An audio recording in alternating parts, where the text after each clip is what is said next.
የዛሬዋ ዓለም ልክ እንደ ቀራኒዮ ኮረብታ በጭንቀትና በውጥረት ድባብ ተውጣለች። ሰኔና ሰኞ የገጠሙበት ያህል የሰው ልጅ ታሪክ እጅግ ፈታኝና ጨለማ በሆነ ምዕራፍ ላይ ይገኛል። ዛሬ ዓለማችን በመካከለኛው ምስራቅ በኢራን በእስራኤልና በአሜሪካ መካከል ባለው የጦርነት ነጎድጓድ ሳቢያ ከሞት ገደል አፋፍ ላይ ተንጠልጥላለች። ይህ ወቅታዊ ክስተት ታዲያ ከክርስቶስ ስቅለት ጋር እንደምን ገጠመ ስንል ፈትሸነዋል። በቀራኒዮ ኮረብታ ላይ ዓለም በሁለት ተከፍላ ነበረ። በአንድ በኩል የኃያላን ሮማውያን የጦር መሳሪያና ፖለቲካዊ የበላይነት፣ በሌላ በኩል ደግሞ የህዝቡ ግራ መጋባትና ጩኸት። ዛሬም ዓለማችን በዘመናዊው የጦር አውሮፕላን በሚሳኤል ጩኸት የታጀበ የቀራኒዮ ድባብ ውስጥ ትገኛለች። ያኔ ንጹሑ ደም በመስቀል ላይ እንደፈሰሰው ሁሉ ዛሬም በጦርነትና በረሃብ በስደት ምክንያት የንጹሐን እንባ እንደ ጎርፍ እየፈሰሰ ነው። ዓለማችን በበደልና በኃጢአት ረክሳ ራሷ የሰራችው የሾህ አክሊል ዛሬ ራሷን እየወጋት ይገኛል። ክርስቶስ በመስቀል ላይ ሆኖ አምላኬ አምላኬ ለምን ተውከኝ ሲል የሰው ልጅ ስቃይ ሁሉን ወክሎ እንደጮኸ ዛሬም የሰው ልጅ በኑሮ ግሽበት በስደት በሞት ጥላ ስር ሆኖ ያንኑ የለቅሶ ድምጽ እያስተጋባ ነው። አምላኬ ለምን ተውከኝ እያለ ነው። ኃያላን ሀገራት በክብርና በስልጣን ፍላጎት ተነሳስተው ዓለምን ከጥፋት አፋፍ ላይ ሲያቆሟት ልክ ክርስቶስን ለመስቀል እንደተጣደፉት የጥንት ገዢዎች ይመስላሉ። እነርሱ ሰላምን በጦርነት ፍለጋ ላይ ናቸው። እርሱ ግን ሰላምን በመስዋዕትነት ሰጥቶ ነበርም። በክርስቶስ ስቅለት ወቅት ፀሐይ ጨልማ ምድር ተናውጣ ነበርም። ዛሬም በ2026 የፖለቲካው ሰማይ በጦርነት ደመና ጨልሟል። የሰው ልጅ ልብም በስጋት ተናውጧል። ነገር ግን ከስቅለቱ ስቃይ በኋላ ትንሣኤ እንዳለ ሁሉ በዚያ አስፈሪ የታሪክ አጋጣሚ ውስጥም የሰው ልጅ ወደ ሕሊናው ተመልሶ የሰላምን መንገድ እንዲመርጥ የሚጣራ መንፈሳዊ ድምጽ አለ። ባርኔት በመጽሐፉ እንዳሳየው ስቃዩ የፍቅሩ መለኪያ እንደነበረው ሁሉ ዛሬ ዓለማችን እየደረሰባት ያለው መከራም የሰው ልጅ ወደ እውነተኛው ሰላምና ፍቅር እንዲመለስ የሚጋብዝ የመጨረሻው የደወል ድምጽ ነው። ዓለማችን ዛሬ መስቀል ላይ ነች። ጦርነት፣ ረሃብ ችንካሮቿ ናቸው። ስደትና የኑሮ ግሽበት ደግሞ የጎድን ውጋቶቿ። ነገር ግን በዚህ ሁሉ መከራ ውስጥ ልክ እንደ ስቅለቱ ታሪክ ዓለምን ከጥፋት የሚያድናት የኃያላን ጦር ሳይሆን የሰው ልጅ ለሰው ልጅ ያለው ርኅራኄና የፈጣሪ ምሕረት ብቻ ነው። ይህ ሚያዝያ በታሪክ መዝገብ ላይ የጥፋት ሳይሆን የሰው ልጅ ወደ ሰላም የተመለሰበት የትንሣኤ ዋዜማም ሆኖ እንዲመዘገብ የሁላችንም ጸሎትና ምኞት ነው። ሰላም፣ ጤና፣ ፍቅር፣ በረከት ተመኘንላችሁ ውድ ቤተሰቦቻችን በያላችሁበት የዓለም ዳርቻ ሁሉ እንደምን ቆያችሁን።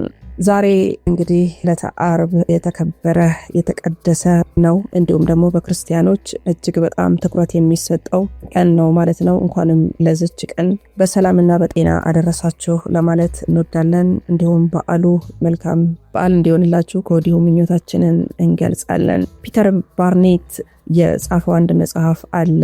The Crucifixion of Jesus በሚል ርዕስ የጻፈው መጽሐፍ የክርስቶስን ስቅለት ከታሪክ ከሕግና ከሕክምና አንጻር በጥልቅ የሚመረምር ስራ ነውና ጸሐፊው በዚህ መጽሐፍ ውስጥ ክስተቱን በዝርዝር ለመተንተን የሞከረባቸው ዋና ዋና ነጥቦች አሉ። እንዲሁም ደግሞ የክርስቶስን ይሄ መጽሐፍ ወደ ፊልም ሲቀየር ከልጅነታችን እስከ አሁን ድረስ የምናየው የክርስቶስን ስቅለት ያንን በጣም ተጽዕኖ ፈጣሪ በጣም በርካቶች ክርስቶስን የተከተሉበት ኢየሱስ ክርስቶስን ያወቁበት ነገር ስለሆነ በዚህ ዕለት ልንፈትሸው ወደናል። ባርኔት በወቅቱ የነበረውን የሮማውያንን የፍርድ አሰጣጥ ስርዓት፣ አይሁዳውያን የሃይማኖት ህግጋትን መሰረት በማድረግ የኢየሱስ ክርስቶስን የፍርድ ሂደት እንዴት እንደተከናወነ ይተነትናል። በተለይ ደግሞ በወቅቱ የነበረው የፖለቲካ ሁኔታ ለዚህ ውሳኔ እጅግ መነሻ እንደሆነ ያብራራል ማለት ነው። ይህንን መረጃ ከእናንተ ጋር ልንፈትሸው እንወዳለን። አብራችሁን ስለምትሆኑ ከወዲሁ እናመሰግናለን።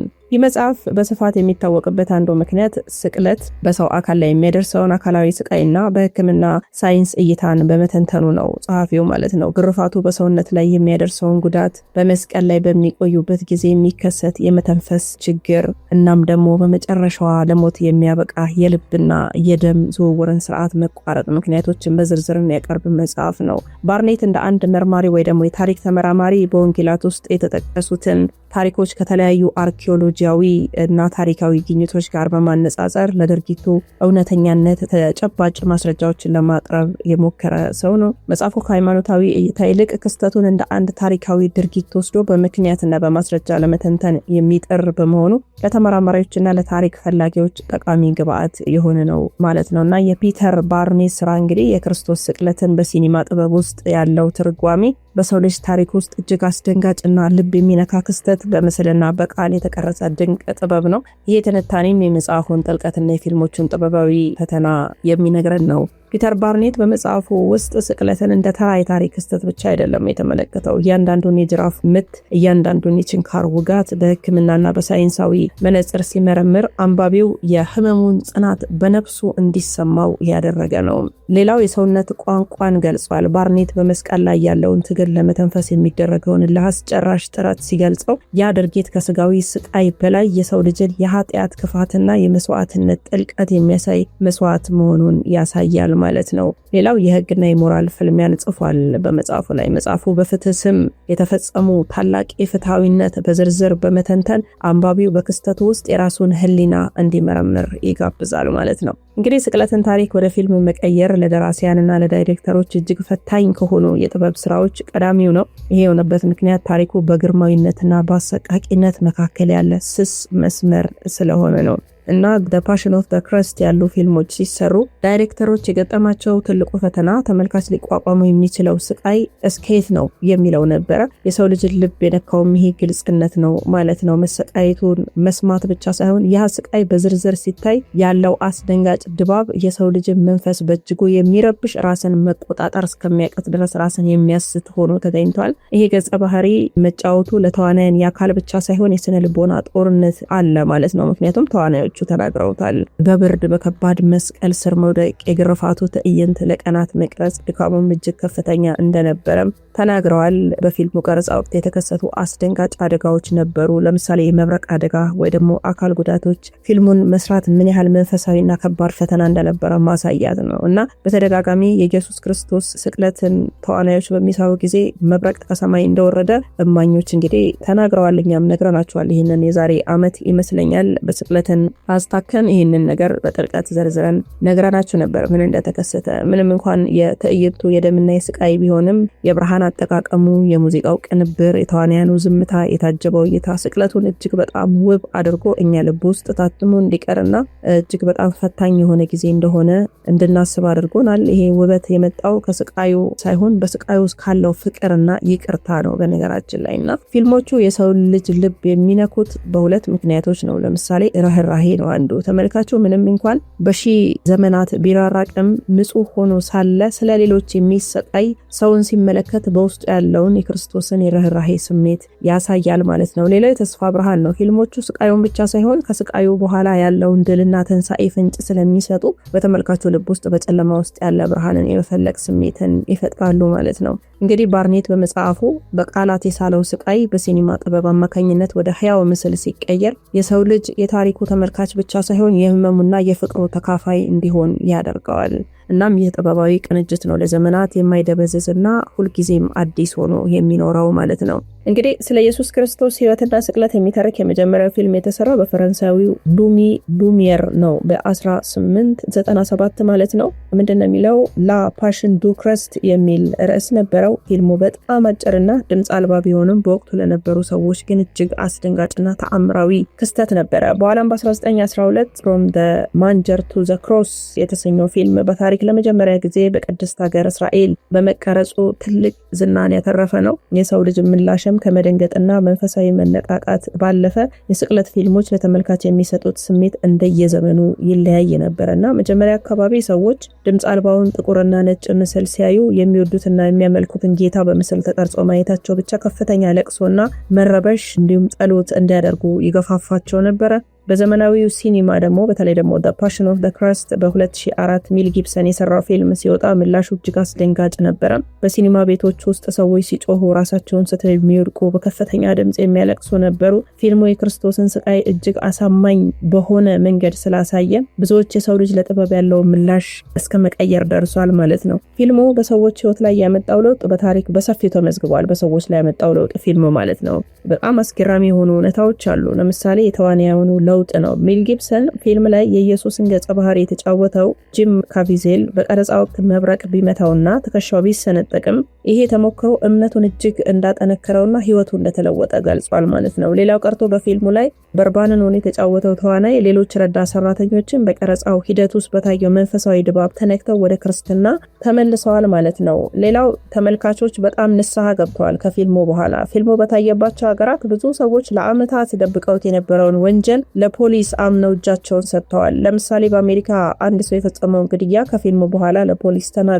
ሌሎች ደግሞ የሰረቁትን ገንዘብ መልሰዋል። ሌላው የእምነት ተከታዮች መጨመር ነው። በብዙ ሀገራት ፊልሙ ከታየ በኋላ ቤተክርስቲያን የመገኘት ፍላጎት በከፍተኛ ሁኔታ ጨምሮ ነበረ። ፊልሙ ከቃላት በላይ በሆነው የምስል ጥበብ አማካኝነት ፍቅርንና መስዋዕትነትን ስለሳለ በሚሊዮኖች የሚቆጠሩ ሰዎች ክርስቶስን ለመከተል ወስነዋል ማለት ነው። እና በአጠቃላይ ስቅለትን የሚተርኩ ፊልሞች ከጥበብ ስራነታቸው ባለፈ በሰው ልጅ ሕሊና ውስጥ ታላቅ የሆነ የለውጥ ማዕበል የመፍጠር አቅም እንዳላቸው በተደጋጋሚ የታየበት ነው። ፒተር ባርኔት ክርስቶስን ስቅለት በሕክምናና በምክንያታዊነት እንደተነተነው ሁሉ ሌሎች በርካታ የዓለማችንና የሀገራችን ሊቃውንትም ይህንን ታላቅ ድርጊት በብዕራቸው ቀርጸውታል። እያንዳንዱ ጸሐፊም ስቅለቱን የተመለከተበት መነጽር የተለያየ ቢሆንም ሁሉም ግን ወደ አንድ የፍቅር ጥልቀት የሚመሩ ጽሁፎች እና ዘገባዎች ናቸው ያሉትና እንደ ባርኔት ስቅለቱን በጥልቀት የዘገቡ ሌሎች ሊቃውንት የታሪክ ጸሐፍትንም ፈትሻለሁኝ። ዶክተር ሲ ትሩማን ዴቪስ የሚባለው ባርኔት ከሚከተለው የሳይንሳዊ ትንተና ጋር ተመሳሳይ በሆነ መንገድ ዶክተር ዴቪስ ምን ብሏል? A physician's analysis of the crucifixion በሚለው ጥናቱ ስቅለቱን በሕክምና ሳይንስ ዘርዝሮታል። የብዕሩን ውበት በጣም በርካቶች ያደንቁለታል። እርሱ የሚተርከው ስቃዩን ብቻ ሳይሆን ያ ስቃይ ለሰው ልጅ ትንፋሽ እንዲሆን ክርስቶስ እንዴት በፈቃዱ እንደተቀበለው ነው። የሰውነት መዛልንና የደም መፍሰስን እንደ አንድ የጥበብ ስራ በዝርዝር ስሎታል። ሌላው ፍራንክ ሞሪሰን ነው። Who Moved the Stone የተሰኘው መጽሐፍ ደራሲ ማለት ነው። መጀመሪያ ላይ ክርስቶስን ታሪክ ውሸት መሆኑን ለማረጋገጥ መመርመር የጀመረው ሞሪሰን በመጨረሻ በማስረጃዎች ተሸንፎ የስቅለቱንና የትንሳኤውን እውነተኛነት የሰከነ ታሪክ ጸሐፊ ድምጽ ሰጥቶታል ማለት ነው። መጀመሪያ ውሸት ነው ብሎ ነበር። ከዛም የብዕሩን ውበት ምን ብለውታል? እንደ መርማሪ ጠበቃ የታሪኩን ፍሰት እያመሳከረ ተጠራጣሪ የነበረውን ልቡን እንዴት በቀራኒዮ ፍቅር እንደተሸነፈ በውብ ቋንቋ ታርኮታል ማለት ነው። የኢትዮጵያ ሊቃውንት የቅዱስ ያሬድና የደራሲያን ሌሎች ደራሲያን ደግሞ ኢትዮጵያ ለስቅለቱ ታሪክ ያላት ቦታ ከቃል በላይ ነው። እንደሚታወቀው ሊቃውንቶቻችን ስቅለቱን የገለጹበት በምስል ብቻ ሳይሆን በዜማና በግጥም ጭምርም ነውና ሊቁ ቅዱስ ያሬድን በድጓው ቅዱስ ያሬድ ስቅለቱን በቃላት ሲስለው ተፈጥሮ ሁሉ ለጌታዋ ስቃይ እንዴት እንደታወከች ይገልጻል። ፀሐይ ጨልማለች፣ ጨረቃም ደም ሆናለች የሚለውን ታሪክ በዜማ ሲያዋህደው ስቃዩ የፈጣሪ ሳይሆን የፍቅር ጦርነት እንደሆነ ያሳያል ማለት ነው። የቅዱስ ያሬድ ድምጽም ዛሬም ድረስ በኢትዮጵያ አድባራት ውስጥ የስቅለትን መሪርነት እና ውበት ያስተጋባል። አባ ጊዮርጊስ ዘጋስጫ ደግሞ በመጽሐፈ ሰዓታትና ባርጋኖን አባ ጊዮርጊስ የክርስቶስን ስቃይ የሚገልጹበት መንገድ እጅግ ጥልቅና ልብ የሚነካ ነው። እሳቸው በክርስቶስ ስቅለት የአምላክ ዝምታ ነው። በዚያ አስጨናቂ ሰዓት አምላክ ለሰው ልጅ ሲል የተቀበለውን ውርደት በቅኔያዊ ውበት ይዘረዝሩታል። ብላቴን ጌታ ሕሩይ ወልደ ስላሴም በዘመናዊ ታሪክ አጻጻፍ ውስጥ የኢትዮጵያ የጥንት ስልጣኔና የክርስቶስ ታሪክ ላይ ባደረጉት ጥናት ውስጥ ስቅለቱ ለኢትዮጵያውያን ያለው ስነ ልቦናዊ ትርጉም በምሁራዊ እይታ አስቀምጠውታልና እነዚህ ሊቃውንት እንደሚሉት የክርስቶስ ስቅለት አስደንጋጭ ቢሆንም በውስጡ ያለው መስዋዕትነት ግን ውብ ነው ይላሉ። ዛሬ እንግዲህ በ2026 ዓለም ላይ የምናየው ጦርነትና ጭካኔ እነዚህ ሊቃውንት ከጻፉት የፍቅር መስቀል ጋር ሲነጻጸር የሰው ልጅ ምን ያህል ከርህራሄ እንደራቀ ያሳየናል። ባርኔት በሕክምና፣ ሞሪሰን በሕግ፣ ቅዱስ ያሬድ ደግሞ በዜማ የገለጠው ያው አንዱን እውነት ነው። ስቃይ ባለበት ቦታ ሁሉ ጥልቅ የሆነ ፍቅር አለ የሚል ማለት ነው። ፒተር ባርኔት በሕክምና መሳሪያው የስጋ ስቃይን ዘርዝሮ ሲያሳየን እንደ ቅዱስ ያሬድ ያሉ የሀገራችን ሊቃውንት ደግሞ በዜማና በቅኔ የነፍስ ፍቅርን ተንትነውታል። በቀራኒዮ ኮረብታ ላይ የተሰማው የአስደንጋጭ ጩኸት በሲኒማ ጥበብ አማካኝነት በሚሊዮኖች ልብ ውስጥ የንጽህና የለውጥ ማዕበልን ፈጥሯል ማለት ነው። ዛሬ እንግዲህ ሚያዝያ 10 ቀን 2026 እንደ ፈረንጆች የዘመን ቀመር ዓለማችን በጦርነትና በፖለቲካ ውጥረት ሰኔና ሰኞ ገጥሟል። በገደል አፋፍ ላይ በቆመችበት ዓለማችን በዚህ አሳሳቢ ወቅት የስቅለቱ ታሪክ አንድ ታላቅ ለውጥ ያስታውሰናል። ከእያንዳንዱ ጨለማ ጀርባ ብርሃን፣ ከእያንዳንዱ መስቀል በኋላ ደግሞ ትንሣኤና ከእያንዳንዱ ታላቅ ስቃይ በኋላ ጥልቅ የሆነ ሰላም አለ። ዓለማችን ዛሬ የገጠማ ፈተና ልክ እንደ ስቅለቱ ታሪክ በጭካኔ ሳይሆን በርህራሄ፣ በጦርነት ሳይሆን በፍቅር የሚታለፍ ይሁን። በጥበብና በታሪክ በእምነት የተሳለውን ይህን ታላቅ መስዋዕትነት ዛሬም ነገም ለሰው ልጅ የሰላም ወደብ ሆኖ ይኖራል። አሜን። ቸር ቆዩን።